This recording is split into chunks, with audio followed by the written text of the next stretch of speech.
Good morning, church! Good morning! Praise God! Ano man ang maging panahon, kung nasan man tayo, hindi tayo titigil para magpuri at sumamba sa ating Panginoon. Amen? Amen. Batiin naman po natin ang isa't isa.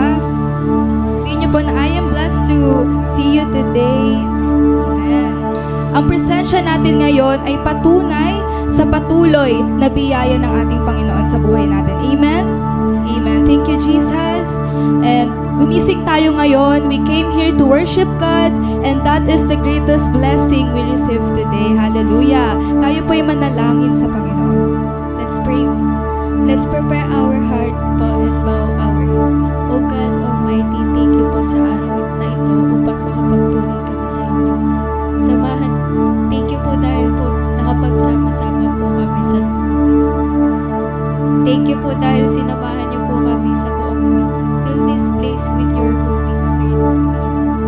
Amen. Sabi sa salita ng ating Panginoon sa mga awit 111 verse 1 to 3. Purihin si Yahweh, buong puso siyang pasasalamatan. Aking pupurihin sa gitna ng bayan, kasama ng mga lingkod na hinirang. Ang mga gawa ni Yahweh, tunay na napakadakila. Mga nalulugod sa Kanya, lagi dong inaalala. Lahat niyang gaway, dakila at wagas. Katuwiran niya ay hindi magwawakas. Amen. Come on, church, buksan po natin ang ating mga labi upang purihin at pasalamatan ang ating Panginoon sa araw na ito. Hallelujah!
verse 8, it says, "But God shows His love for us in this: while we were still sinners, Christ died for us."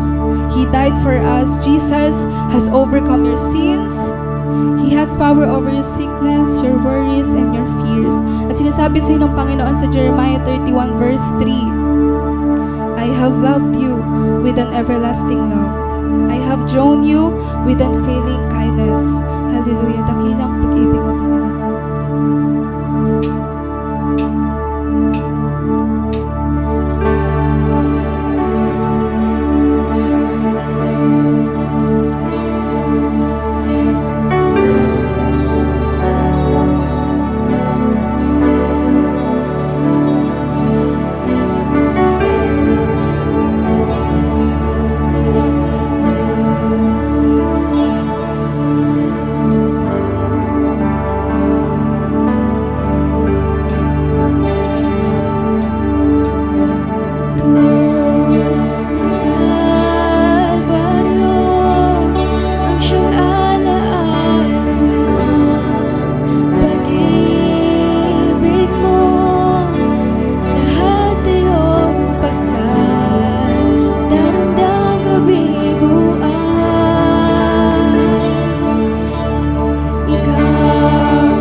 habang nakita mo na sa akin ay ninais mo, di ko'y nakala ko ang pinili mo.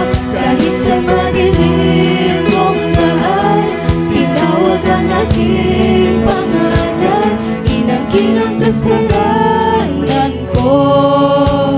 Kahit di kailan sa iyong yakap, ako'y di nabibitaw sa iyong tawag.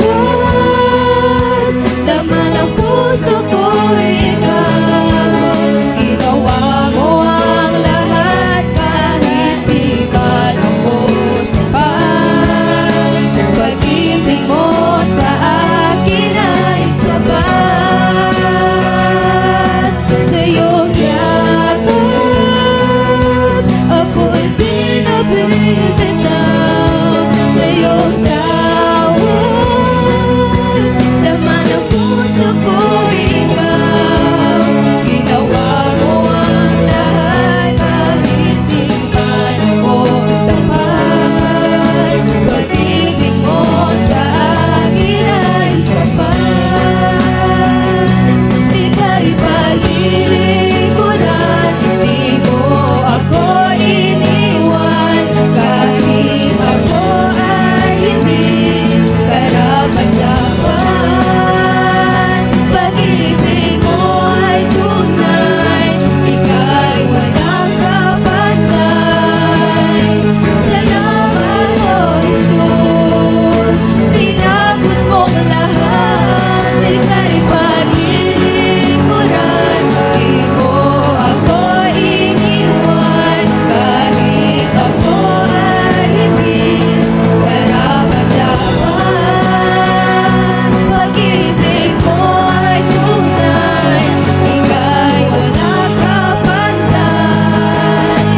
Salamat, O Jesus, tinapos mong lahat.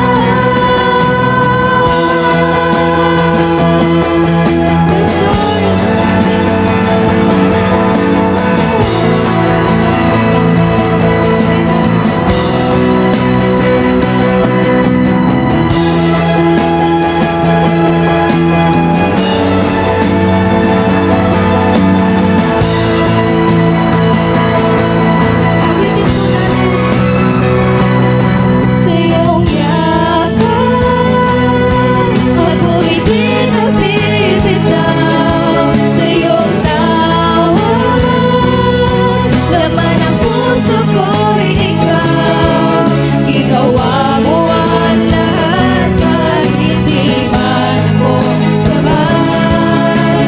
Pag-ibig mo sa akin ay sapat. Sa iyong yakap, ako'y di nabibitaw sa iyong tawag. Laman ang puso ko'y ikaw, ginawa mo ang lahat para sa aking kaligtasan. Pag-ibig mo sa akin ay sapat. Walang hangganan, walang hangganan. Ngayon, bukas at magpakailanman, aking kasalanan tinapos at binayaran. Pinakita mo ang iyong kakayahan. Hallelujah, napakabuti mo, Panginoon. Hallelujah, yes Lord. Yes Lord, hallelujah. We are so grateful, Panginoon, sa pag-ibig mong hindi kailanman nagbabago, Panginoon. Walang katulad, Lord. Wala kang katulad, Panginoon. Ang pag-ibig mo ay tapat, mahinahon, at puno ng habag, Panginoon. Lord, There's so much happening around us, Panginoon. But in the middle of it all, we fix our eyes on you, Jesus. Remind us, Lord, na ang pag-ibig mo ay tapat at ang mga pangako mo ay totoo at dadaloy ito sa buhay ng bawat isa, Lord God. As your word says, Panginoon, sa Hebrews 12 verse 2, we will fix our eyes on you, Jesus, the author and the perfecter of our faith. Sa iyo kami mananahan, Lord. Panginoon, sa iyo kami magtitiwala. Ikaw ang aming kandungan, sandigan, lakas, ang aming protector, Lord. Sa iyo kayo mananalig, magtitiwala. Sa pangalan ni Jesus, Amen. Ang sarap pong maramdaman, no, yung pag-ibig ng ating Panginoon. You know, church, one of the characteristics of our God is generosity. Aside from watering His people continually, He gave His only Son for us to be saved. Ang isa po sa itinuturo sa atin ng Panginoon ay ang pagiging generous or yung mapagbigay, not only po sa tithes and offering but in all aspects po ng ating buhay, sa family, sa ministry o sa iba pa na maaari nating mabless o tayo yung maging blessing para sa kanila. But somehow, mahirap din maging generous dahil alam naman po natin na challenging yung buhay natin ngayon. We have our own bills, we have our deductions, we have our taxes na compulsory or we are required to give and not knowing kung saan pa talaga siya nagagamit. Pero alam nyo po na napakasarap magbigay sa ating Panginoon dahil alam natin na yung binibigay natin at yung inihahandog natin ay nagagamit sa pagpapalago ng ating iglesia, sa gawain ng ating iglesia at tayo ay nagiging way of blessing. And through our generosity, we were able to invest in our storehouse.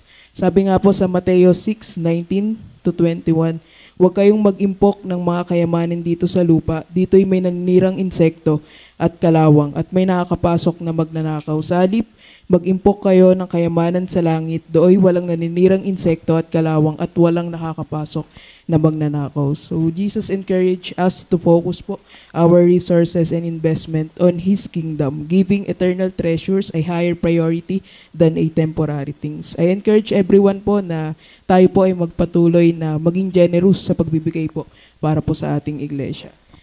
At natin pong ipanalangin ang ating tithes and offering. Yes, Lord, maraming salamat po for your continuous provision and for watering us with all of our needs. Maraming salamat po dahil ginagamit niyo po kami as way of blessing para sa ikalalago ng aming iglesia.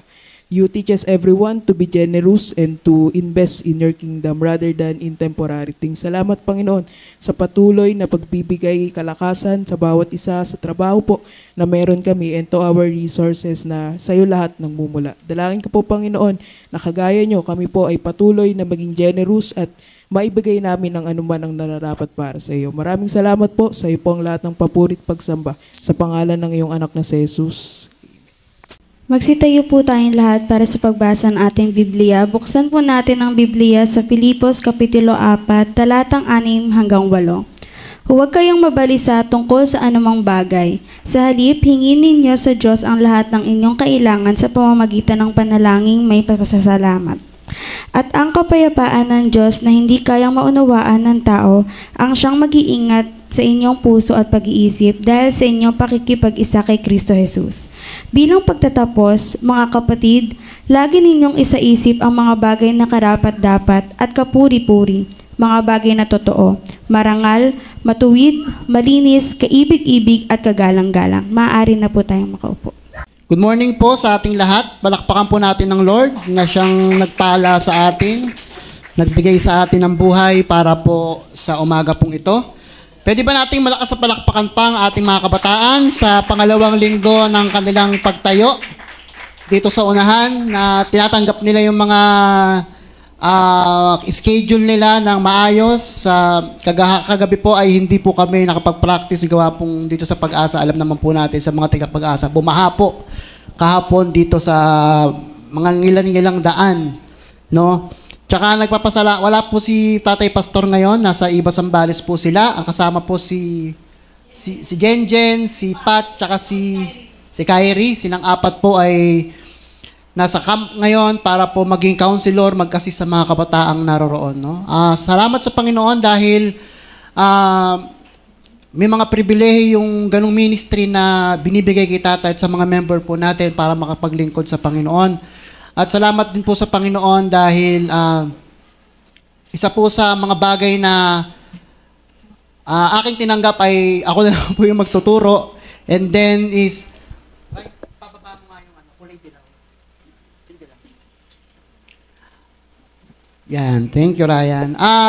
Yun nga po, salamat sa Panginoon dahil sa mga ganong ministry. At ngayong umaga po ay lagi nating naalala na tatandaan na ang isang buhay ng tao ay lagi pong nakaugnay sa ating Panginoon. Amen? Ang buhay po ng tao ay hindi makakagawa ng isang bagay ang tao kung wala ang Panginoon sa kanyang buhay. Amen? Sa umaga pong ito, yung binasa po ni Ate Hart is the Philippians chapter 4 verses 6 up to 8. Nagpapaalala doon na huwag tayong mabalisa sa anumang bagay. Hindi po ito komento o hindi po ito basta inisip lamang, kundi inuutos to ng Panginoon sa atin sa pamamagitan ng pagsusulat ni Apostle Paul sa aklat ng Philippians. Lagi po natin tinuturo ni Tatay Pastor dito, Philippians, Colossians, sila po yung mga physical churches na pinuntahan ni Apostle Paul nung kanyang apostle journey sa Panginoon ng pagiging Kristiyano. Ang Philippians ay isa sa churches na sumusuporta kay Apostle Paul. Kaya ganoon na lamang ang pag-alalay at pagiging concern ni Apostle Paul sa mga taga-Pilipos. Ang sabi po doon sa binasa ni Sister Hart, huwag kayong mag-alala sa anumang bagay, sa halip ilapit ninyo sa Diyos ang lahat ng pangangailangan ninyo sa pamamagitan ng panalangin may pasasalamat. Amen? Amen. Hi. Yun po yun. Kaya sabi rito, ang Pilipos chapter 6 at chapter 4 verse 6 up to 8 ay hinihikayat ang mga Kristiyano na palitan ng kanilang pagkabalisa ng panalangin, dalhin ang mga pangangailangan at pasasalamat sa Diyos. At pag-isipan ang mga bagay na totoo, marangal, makatarungan, dalisay, kaibig-ibig, mahusay o kapuri-puri na humahantong sa kapayapaan ng Diyos, hindi sa kapayapaan ng tao. Minsan ang tao, pag marami ng pera, pag marami ng hindi na siya nagkakaroon ng problema, hindi na siya nagkakaroon ng pagsubok, masyado na siyang payapa. Amen? Tulad sa aklat ng Mateo, na sinabi ng mayaman, marami na siyang pera, wala na siyang magiging problema. Ang sabi sa kanya ng Lord, pwedeng kunin ng kanyang buhay sa isang iglap lamang. Amen? Sino dito gusto maraming pera? Lahat naman tayo, ganun. Pero hindi lahat nabibili ng pera. Amen? Ang pagsubok sa buhay natin ay ito po yung isang bagay, sabi nga ni Tatay Pastor nung linggo, kung natatandaan nyo, ano po yung topic natin nung linggo? Sino po makakasagot?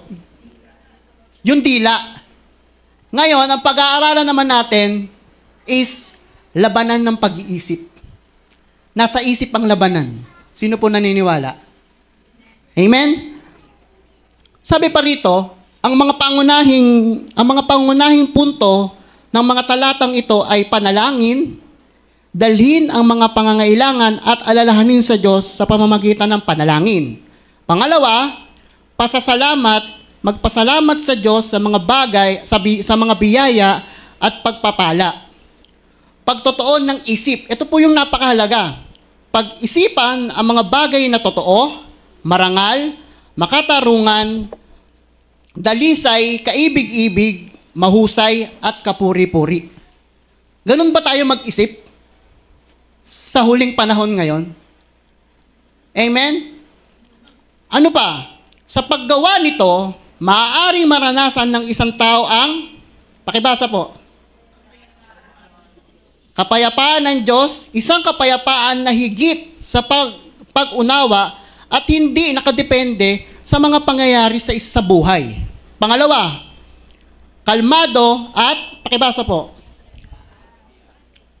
makakamit ng isang kalmadong puso at isip ang sa gitna ng mga pagsubok at pagkabalisa. Balik tayo sa talata.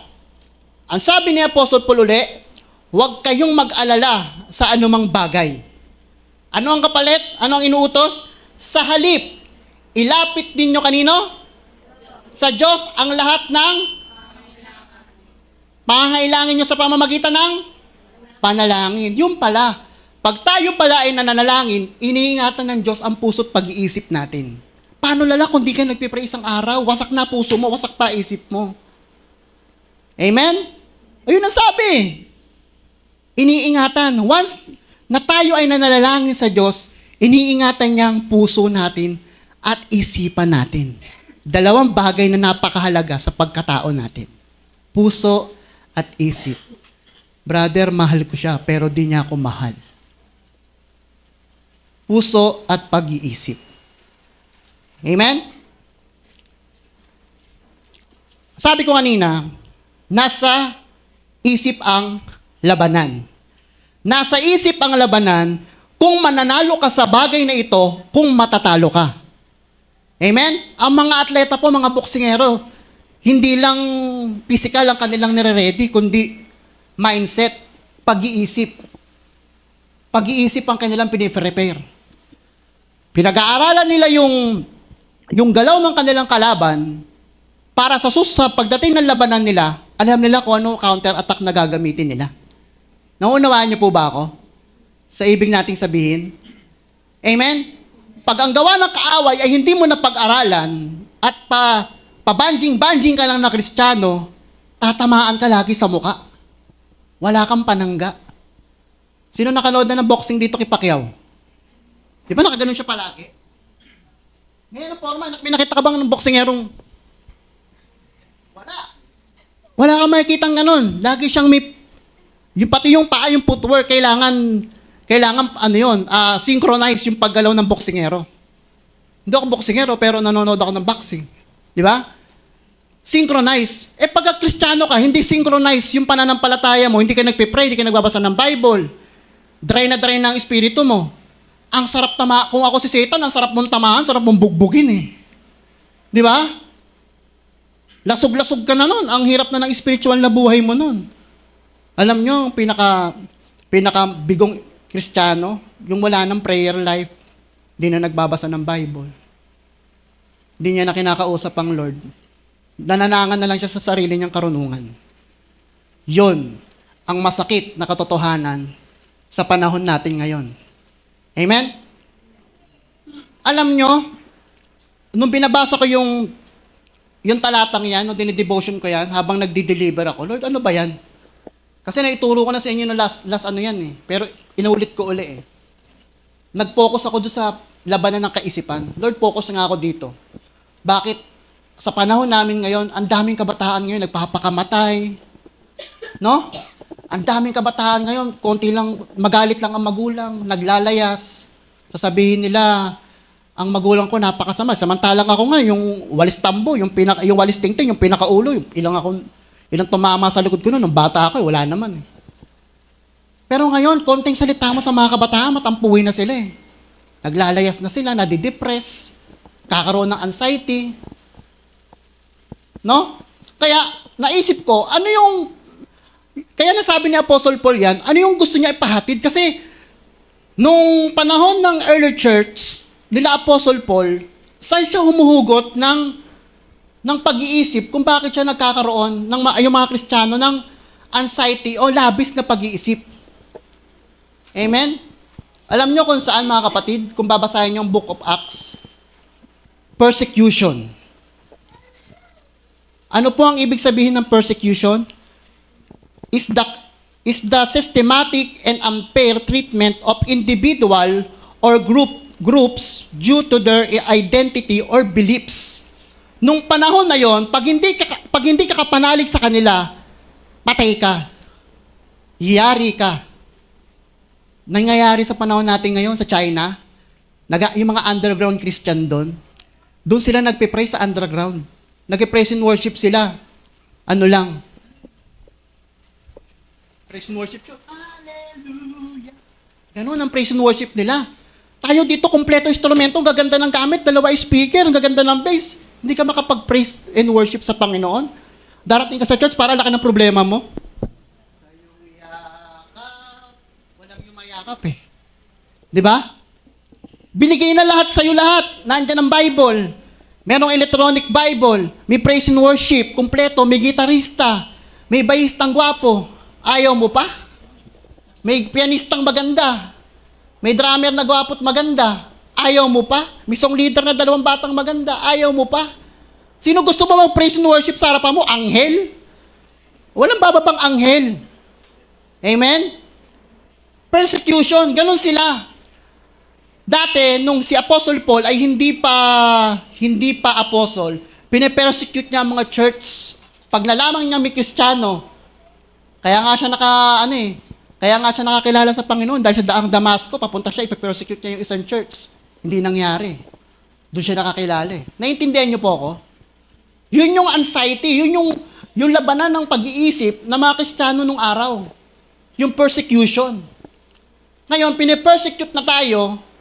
Pag ikaw ay dating kasama nila sa grupo, lasinggero, nag-a-addict, pag ikaw ay naging Christian, ipipersecute ka nila. Ano ka ba? Para ka ng baliw. Nag-hallelujah, praise the Lord ka. Sama ka na sa amin uli. Iwanan mo na yung pagiging Kristiyano mo. Pero pag tinanggap mo ang Lord, ang Panginoong Jesucristo sa buhay mo, hindi ka na babalik sa dati mong buhay. Amen? Yun po yun. Sa panahon natin ngayon, alam niyo ba mga kapatid, ang persecution natin sa panahon ngayon at pinagmumulan ng anxiety ng mga kabataan is social media. Bata, matanda, social media. Pag nakita mo yung isang katrabaho mo na matagumpay na sa buhay at ikaw hindi ka pa matagumpay, sasabihin mo, Lord, kawawa naman ako. Buti siya, matagumpay siya. Pero ako, kawawa ako.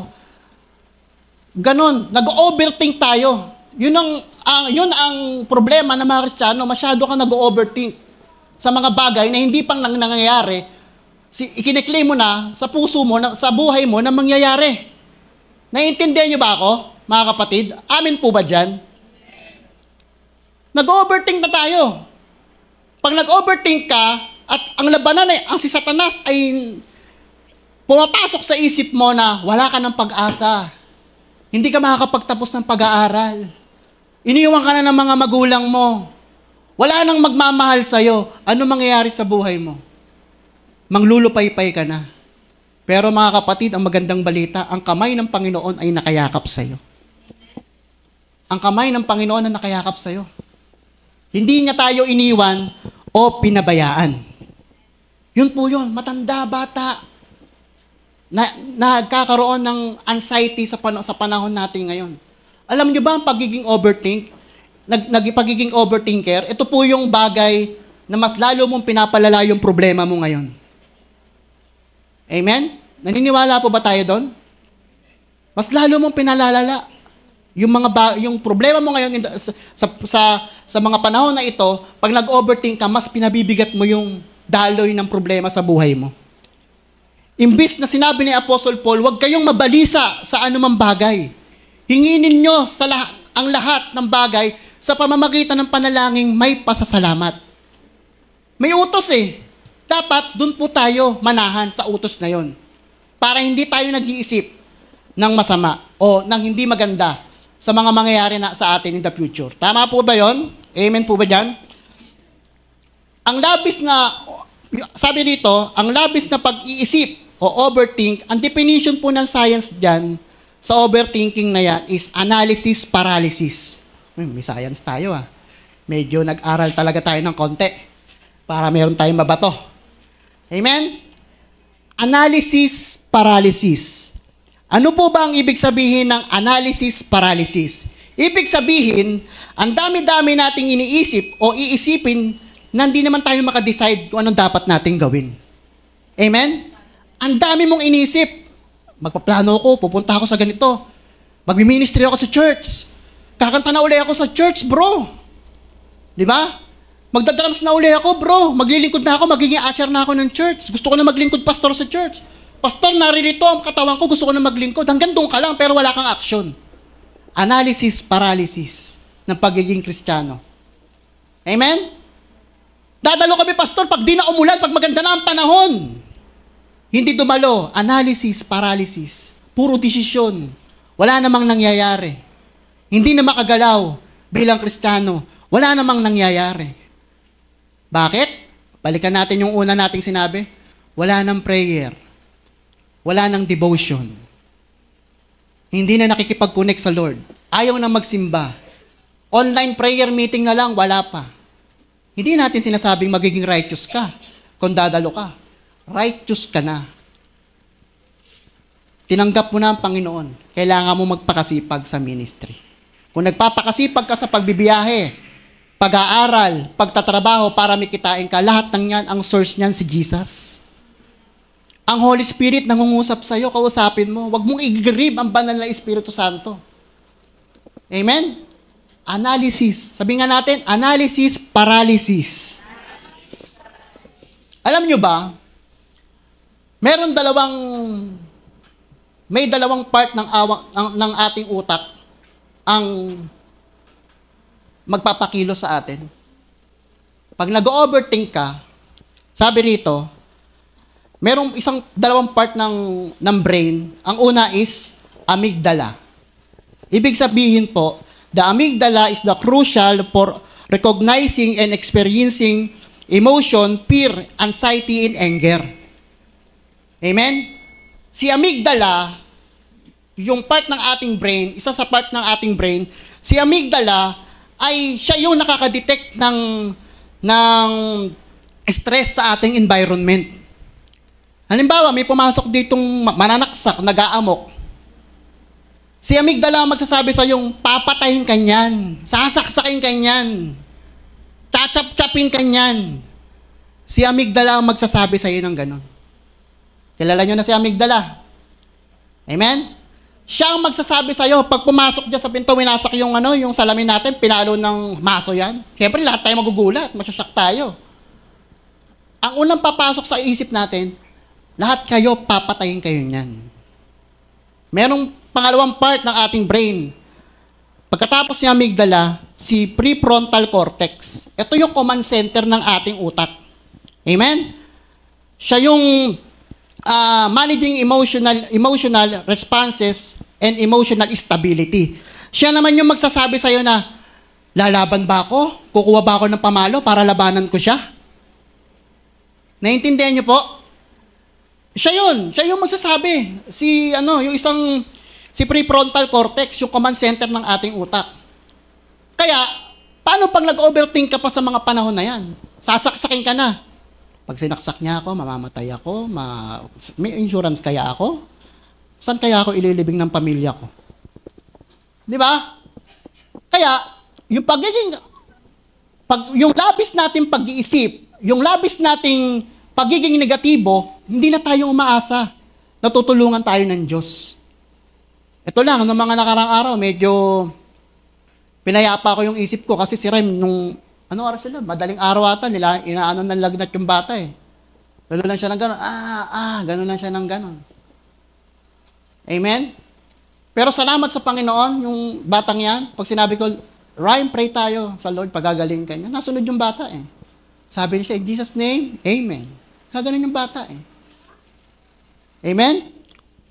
Kumbaga, lahat ng bagay sa mundo, mga kapatid, ilalaan natin lahat sa Panginoon. Ituon natin sabi nga ni Ayesha kanina eh, ituon natin ang ating isipan.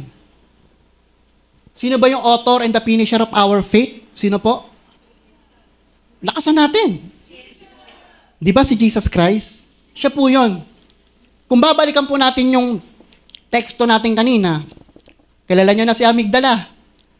Amen? Kilala na nyo na yung isa. Amen?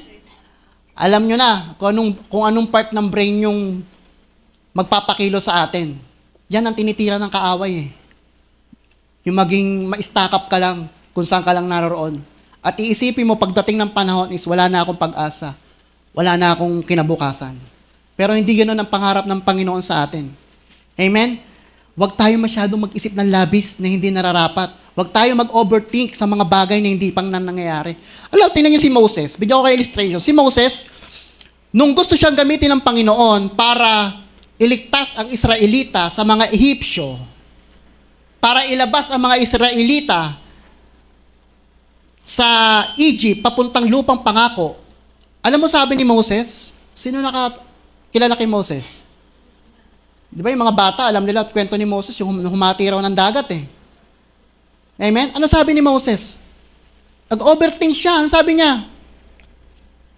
Panginoon, paano ko gagawin yun? Paano baka hindi maniwala sa akin yun? Amen? Panginoon, baka hindi ako paniwalaan. Ganun siya mag-isip. Tinignan niya yung kanyang physical o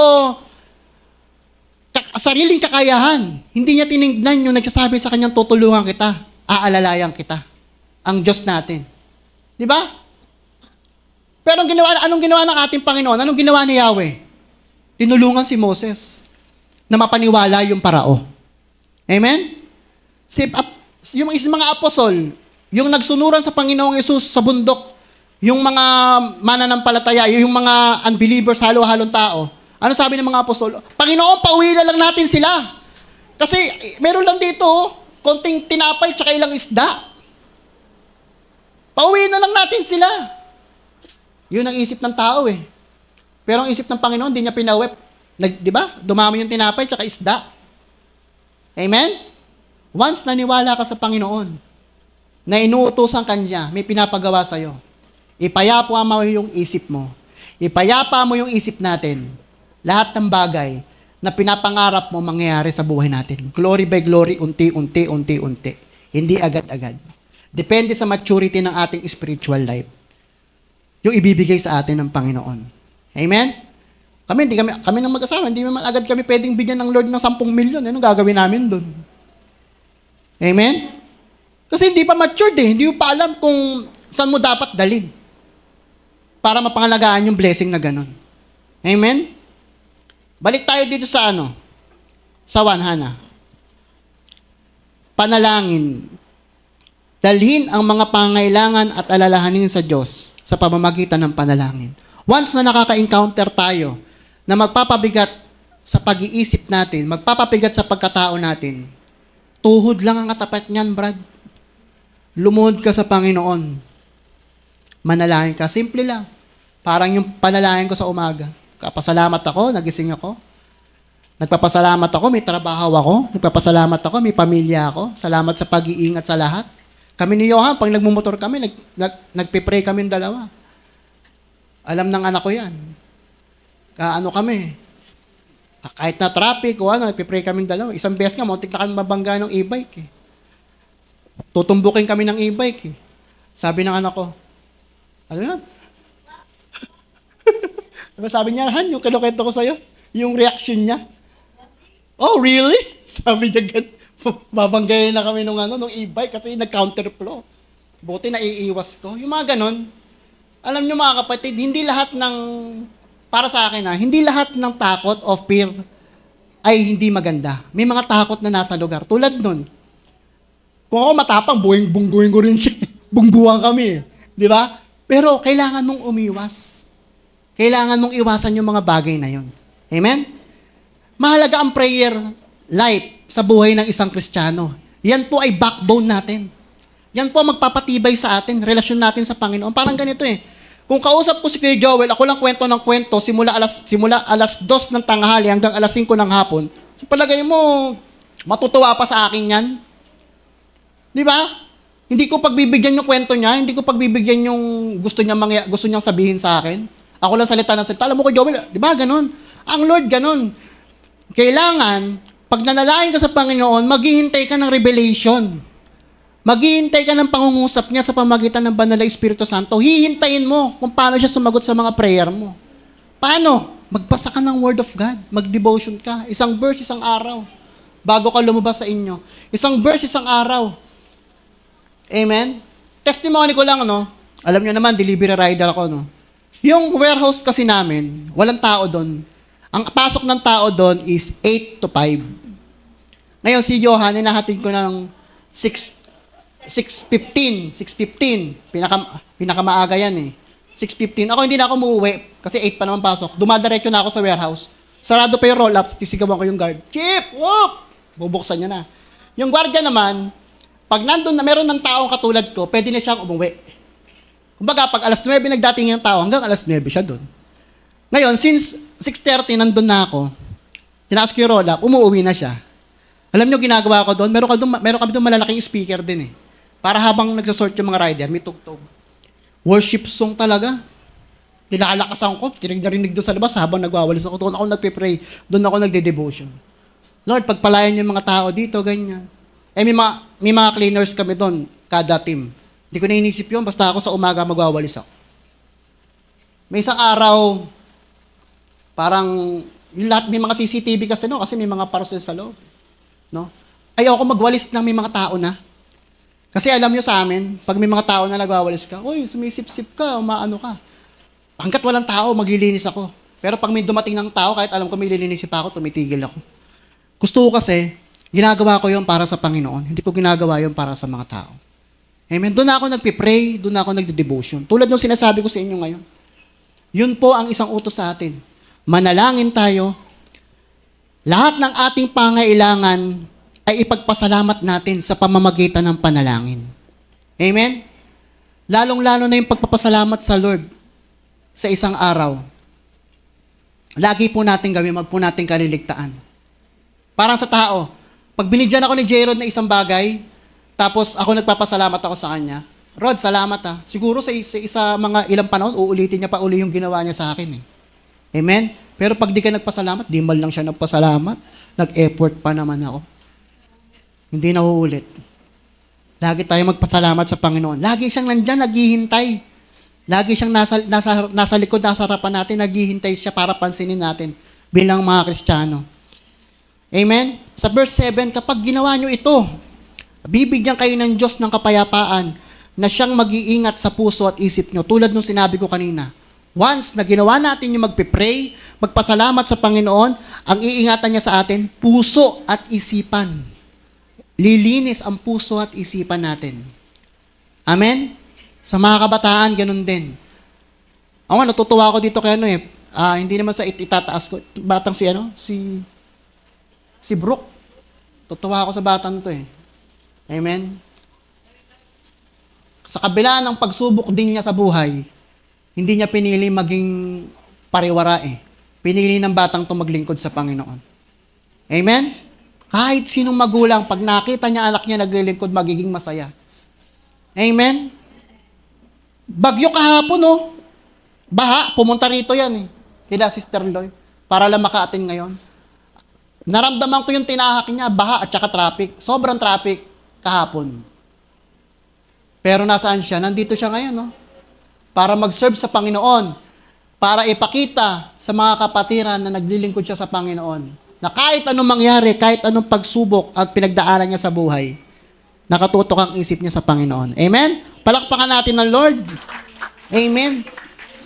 At ang maging kaisipan natin, sabi pa, totoo, marangal, makatarungan, dalisay, kaibig-ibig, mahusay, kapuri-puri. Ano yung totoo? Totoong mahal tayo ng Panginoon. Amen? Ano yung marangal? Mamuhay tayo ng marangal na hindi tayo nandadaya ng kapwa natin. Ano yung makatarungan? Amen? Lahat ng gagawin natin, kailangan mabuti. Dahil yun ang kailangan ng isang Kristiyano, yung kanyang testimonya. Dalisay, kaibig-ibig, maging mapagmahal tayo. Amen? Tayo'y dinalisay na ng dugo ng ating Panginoong Jesucristo. Mahusay, kapuri-puri, magpakahusay tayo sa paglilingkod. Amen? Para mapuri ang ating Panginoong pinaglilingkuran natin. Naunawaan niyo po ba? Amen? Laging nasa isip ang labanan. Isip ang labanan. Pag nagsimula sa puso, pupunta sa isip. Ang isip maglalaro, pupunta sa bibig. Tulad ng sinabi ni Tatay Pastor, yung dila. Itong ulo natin, napakahalagang bagay niyan. Utak, mata, pandinig, bibig. Napaka-powerful ng mga yan.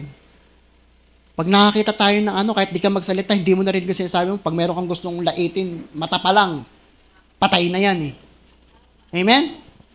Tatawa si Chubbs. Parang dinanas niya na yun Amen? Doon pa lang, mata pa lang Lalo na yung pag narinig mo pa. Amen? Narinig, naisip mo. Eto na, lalabas na ngayon sa dila na, bibig na. Pagkatapos ng bibig, pag hindi kinaya ng bibig kakatalak, suntukan na. Away na. Amen? Pero pag nasa Panginoon ka, sabi ng Panginoon, pag nanalangin ka, nagpapasalamat ka, iingatan niya yung puso mo at saka isipan mo. Kahit galit ka sa tao. Hindi pwede. Iniingatan ng Lord ang puso't isipan ko. Nauunawaan niyo po ba, mga kapatid? Sabi po sa John chapter 16:33, sinabi ko sa inyo ang mga bagay na ito para magkaroon kayo ng kapayapaan sa akin. Daranas kayo ng paghihirap dito sa mundo, pero magpakatatag kayo dahil nagtagumpay na ako laban sa kapangyarihan ng mundo. Once na nagtagumpay si Jesus, kasama tayo sa Kanya, mananagumpay. Hindi niya tayo iiwan, siya lang nagtagumpay, tayo hindi. Anong ginagawa natin dito? Mag-uwi na tayo. Kung ikaw lang pala tagumpay, kami hindi. Kaya ka nandito because tagumpay ka rin katulad niya. Amen? Yung kapayapaan na ibibigay sa inyo ng Panginoon, hindi yung gawa ng tao. Hindi yung gawa ng tao na ngayon, nag-inuman lang kayo. Yung kasi yung iba kapayapaan, peaceful yung iba nun. Pag sama-sama silang nag-iinuman, sama-sama silang nagkakape habang nagchichismisan, pinagchichismisan yung isang kapatid eh. Amen? Pero yung kapayapaan ng Diyos na sinasabi dito is, pag nasa iyo na, ano man yung dumating sa buhay mo, payapa ka kasi kasama mo ang Diyos sa buhay mo. Amen? Ang sabi ng Kawikaan, chapter 4:23. Pakibasa po.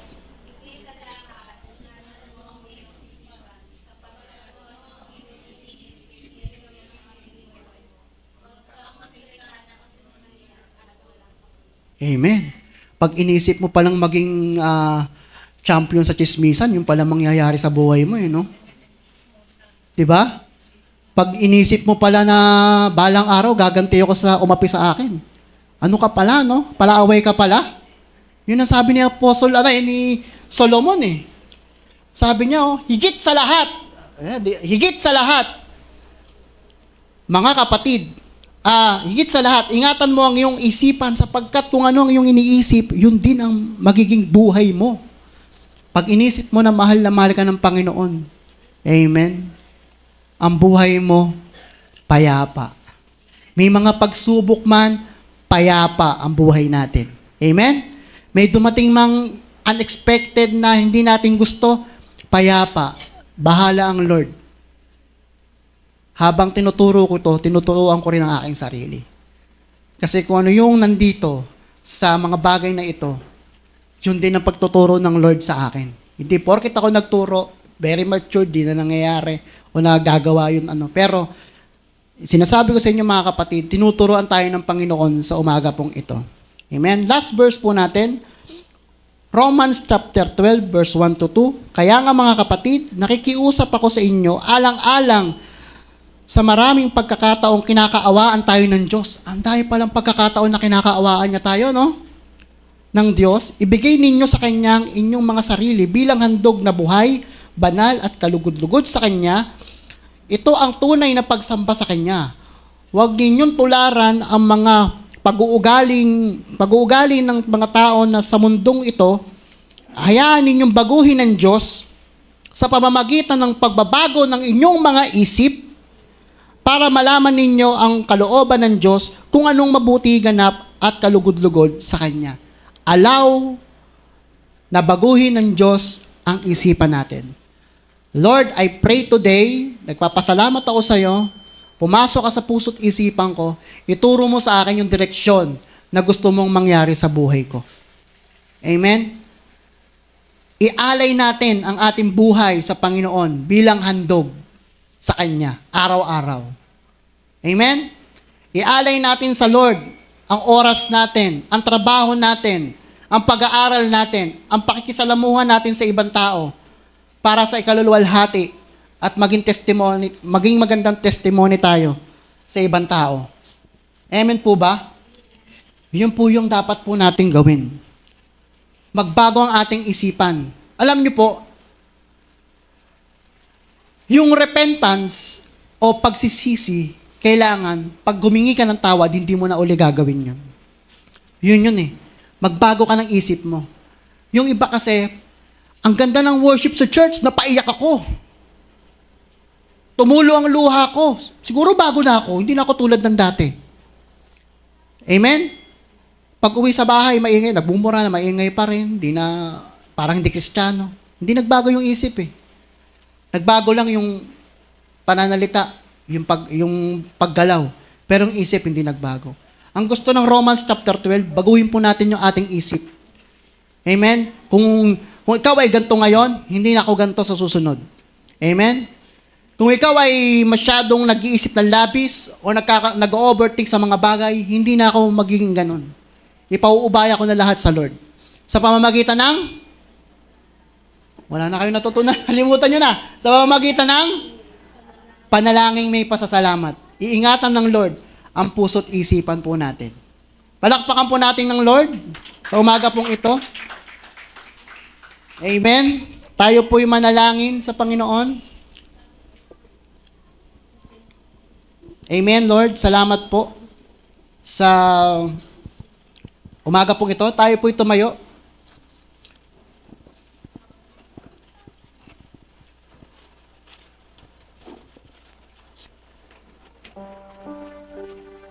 Tayo po'y manalangin sa Panginoon. Panginoon, salamat po sa umaga pong ito. Naniniwala po kami, Panginoon, na sa umaga pong ito, lahat po ng binigay niyo po sa aming pag-aaral o simpleng pag-aaral ay naniniwala po kami na ikaw po ang siyang magbibigay ng daan sa mga kapatiran po namin para po masunod yung inyong kalooban, Panginoon. Salamat po sa pagmamahal, Panginoon. Salamat po sa biyaya. Salamat po sa awa, Panginoon. Sa umaga pong ito, naniniwala po kami at nagtitiwala na lahat ng bagay ay gagawin niyo po sa ikabubuti po namin, Panginoon. Lord, sa umaga pong ito, dinadalangin po namin, yung mga kapatiran po namin may mga sakit, karamdaman. Pagalingin niyo po sila, Panginoon, at bigyan po ng pag-asa.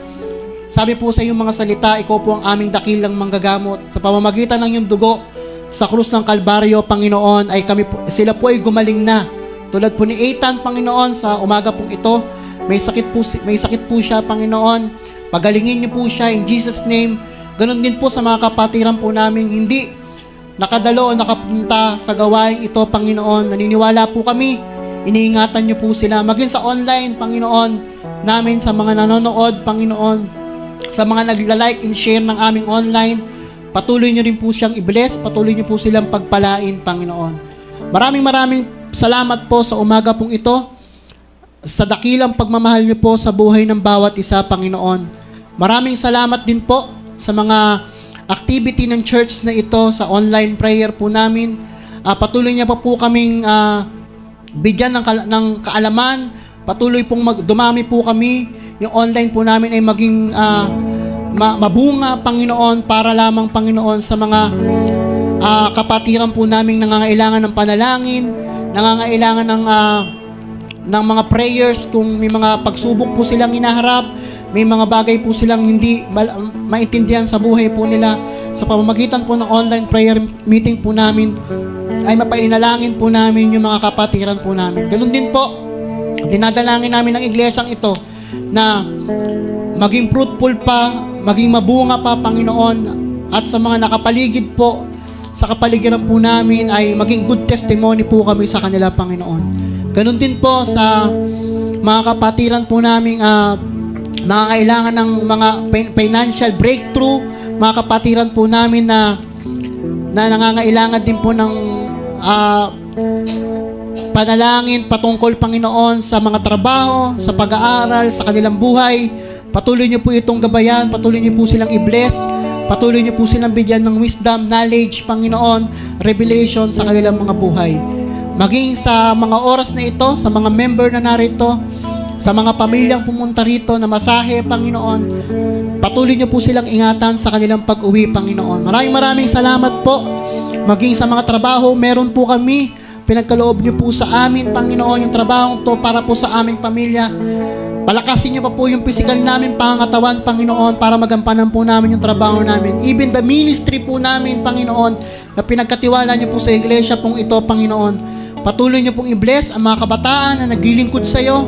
Patuloy niyo pong i-bless ang music team na naglilingkod sa iyo. Mga katatayan, kananayan, kabataan, Panginoon, sa mga children po namin, Panginoon, lahat po ng nasasakupan ng iglesyang ito, even sa mga malalayong member po namin, Panginoon, maging sa ibang bansa, Panginoon, kay Heidi, Panginoon, patuloy niyo po siyang ingatan, sa Astorga family at sa mga pamilya pang na nasa ibang bansa na sumusuporta po sa amin. Maraming salamat po. Dinadalangin din po namin si Tatay Pastor, si Jenjen, sa mga anak ni Kuya Doy na nasa iba Sambales, yung pag-iingat niyo po sa kanila, Panginoon, pauwi, Panginoon. Dito, naniniwala po kami na napakalaking tulong ng ginawa po nila sa camp na ito, Panginoon. Kay Tatay Pastor, na siyang nagpapastor, Panginoon, sa lugar ito, at siyang binibigyan nyo ng revelation kada linggo para magturo po sa amin. Patuloy nyo pong siyang ingatan, kanyang kalusugan, lahat po na nasa sakupan ng kanyang ministry ay patuloy nyo pa pong palawakin, Panginoon. Ganon din po sa mga activity niya, Panginoon, kung saan siya nagpupunta. Patuloy nyo po siyang bigyan ng kalakasan, Panginoon. Patuloy nyo po siyang palakasin ng kanyang physical na pangangatawan, Panginoon. Ang paggamit mo sa kanya sa gobyerno, Panginoon, sa mga ministry niya, Panginoon, ay patuloy niyo po siyang bigyan ng kalakasan pa, Panginoon. Maraming salamat po sa iyo, Panginoon, na nagbigay sa amin ng pagmamahal, nagbigay sa amin ng kapayapaan, nagbigay sa amin ng mga blessing, ng pagpapala na hindi po namin natagpuan kanino man, kundi sa iyo lamang, Panginoong Yesus. Maraming salamat din po sa banal na Espiritu Santo na nasa puso po namin, na siyang nagsasabing, kami ay anak mo, kami po ay mahal na mahal mo, Panginoong Yesus. Maraming pong salamat sa iyo po namin pinagkakatiwala ang lahat ng ito sa pangalan po ng aming Panginoong Yesus. Amen. Palakpakan po natin ang ating Panginoon. Ng papuri, pagluwalhati, alay